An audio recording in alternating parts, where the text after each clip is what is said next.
স্নান করে এসে তুলসী বৃক্ষে জল দেবার মতো সময় আমাদের নাই।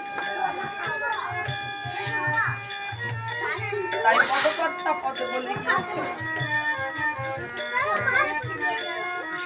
কে আমার আমি কার, কেনই বা তপস্যা ইহা না জানিলে জীবের কইছে কে আমার আমি কার। আমি কে, আমার মধ্যে আমি কে কেউ কি দেখাতে পারবে? যদি জিজ্ঞাসা করা হয় মা তোমার মাথা কোনটি, দেখাবেন চোখ নাক কান সমস্ত কিছু দেখাবেন, আমিটাকে আপনারা কেউ দেখাতে পারবেন?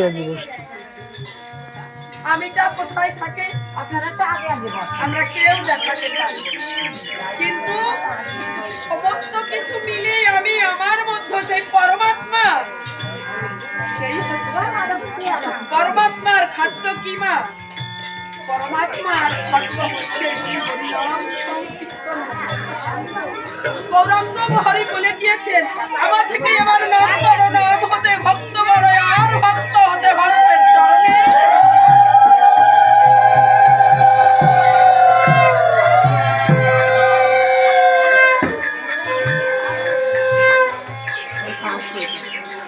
আমার মধ্যে যেদিন এই আমিটা চলে যাবে সেদিন কে থাকবে? আমি পড়ে থাকবো না।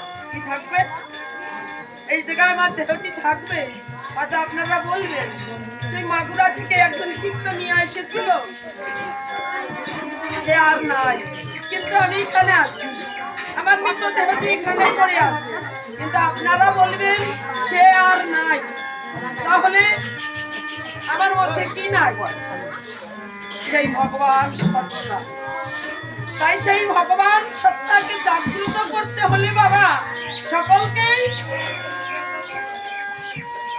গুরুর ধান জপ করতে হবে, গুরুর চরণে আশ্রয়, গুরুর চরণে আশ্রয় নিয়ে আমার মধ্যে আমি যেদিন চলে যাবে সেদিন কোথায় যাবে বাবা? আমরা বলি না যে বৈতরণীর ঘাটে গিয়ে আমরা দাঁড়াবো, সকল বৈতরণীর ঘাট আমাদের পার। সেই বৈতরণী ঘাটের নাবিক হচ্ছে কে? আজ যে আপনাদের বাড়িতে গুরুদেব,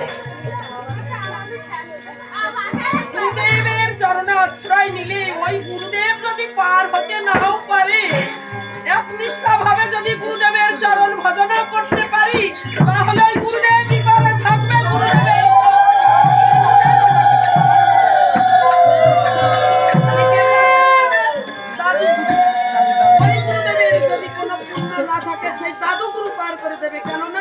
আমার ছেলে ভালো না, কিন্তু আমার নাতি ছেলেটা খুব ভালো। তাহলে বাবা আমরা কেন গুরু মন্ত্র জপ করবো না?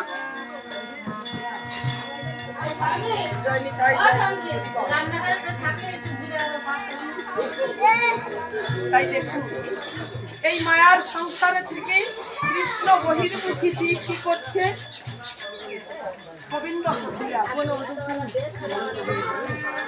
তাই এক ধনী ব্যক্তি মৃত্যুর পরে, মৃত্যু হয়ে গিয়েছে, মৃত্যুর পরে কোথায় গিয়েছে? ওই ভবপারের, ভবপারের ঘাটে গিয়ে যখন দাঁড়িয়েছে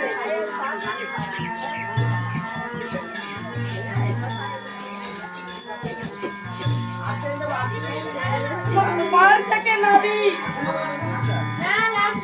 ডাক দিয়ে বলছে ওগো পথি, তোমার মাথায় ওটি কি গো? বলছে ও এটি আমার আঁকা বাঁকা ঢাকা। আঁকা বাঁকার ঢাকা কি বাবা?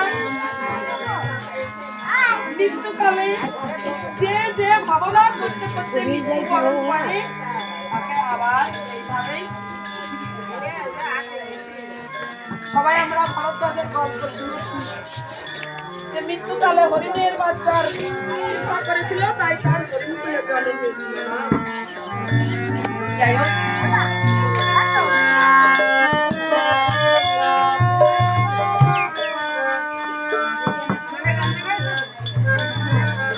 এখন ওই পথিক বলছে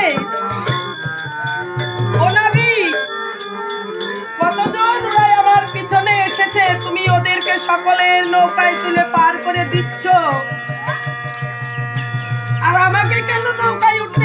না। নাবিক বলছে দাঁড়া দাঁড়া, তুই নৌকায় উঠবি না। এই ঘাটে পার হতে লাগলে 16 আনা করি না হলে এই ঘাট কেউ পার হতে পারে না। দেখবেন মা বাবা মারা যাবার পরে আত্মীয় স্বজন যতজন আসুন ওই চরণের উপরে টাকা ছুঁড়ে ছুঁড়ে দেয়, যে এই টাকা নিয়ে বাবা তুমি পার হয়ে বৈতরণীর ঘাট পার হয়ে একদম ওপারে চলে যাবে। ওই টাকা কি আমার বাবা নেই? কেউ নেয় না। তাহলে কেন ওই টাকা দিতে? ওই পথিক বলছে নাবিক, কত ব্যক্তি পিছনে এসে তারা পার হয়ে চলে যাচ্ছে, তুমি আমাকে পার করবে না?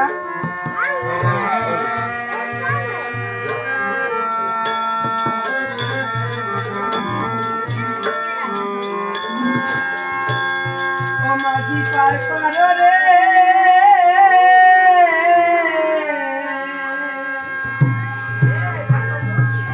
ওরে আর কতদিন থাকবে মাঝি, বসে পারে ঘাটে। ও মাঝি পার করো রে,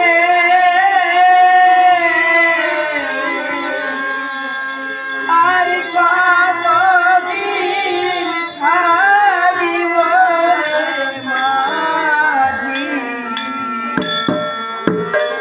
বসে পারে ঘাটে।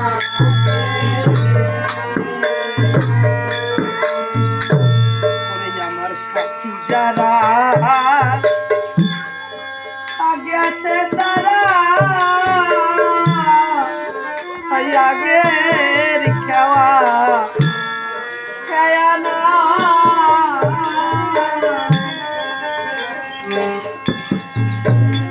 আমি শুধু বসে আছি মাঝি, তোমার ভরসা।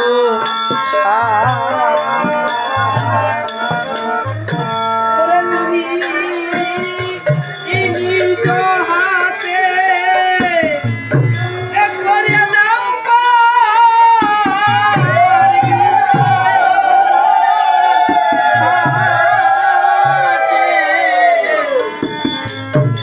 আর কতদিন থাকিব রে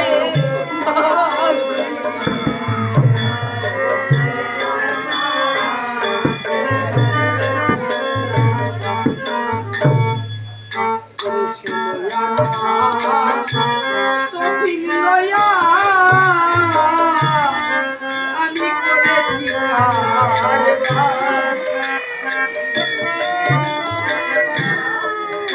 তোমা শূন্য খরচ বেশি আমার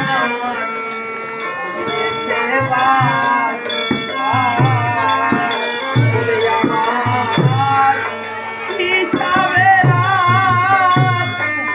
আর নাই সারিবার, দেখে তুমি হিলাইয়া রে, আর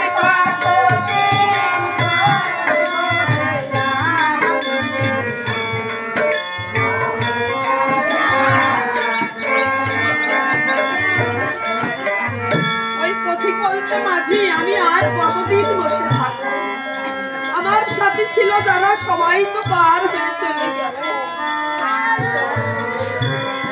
নাবিক বলছে আমার ঘাটে পার হতে লাগলে পরি ছাড়াই আমি কাউকে পার করি না।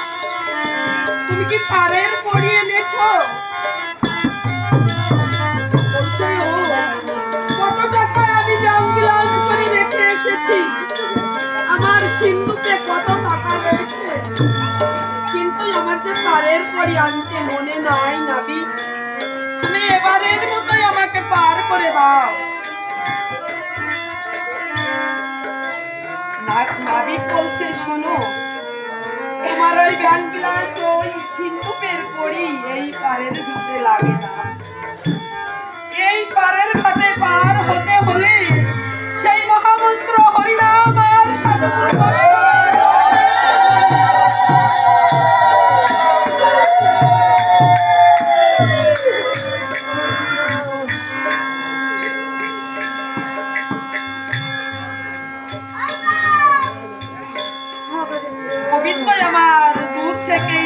ভয় দেখাচ্ছে পথি, একবার তুমি তাকিয়ে দেখো আমি কে।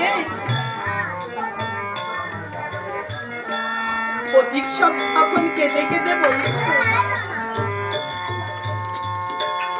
ওরে আমি একদনা জানি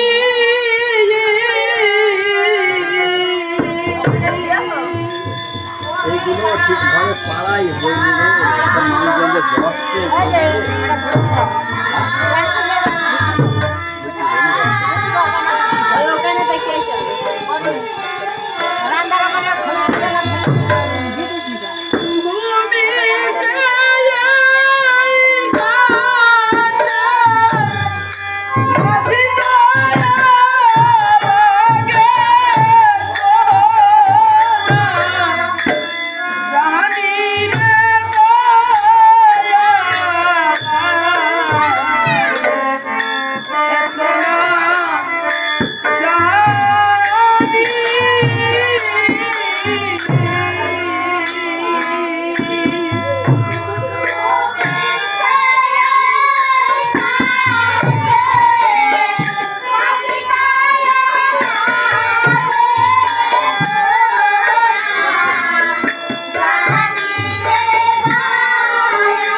ভালো আছে? হ্যাঁ কখন আসলে?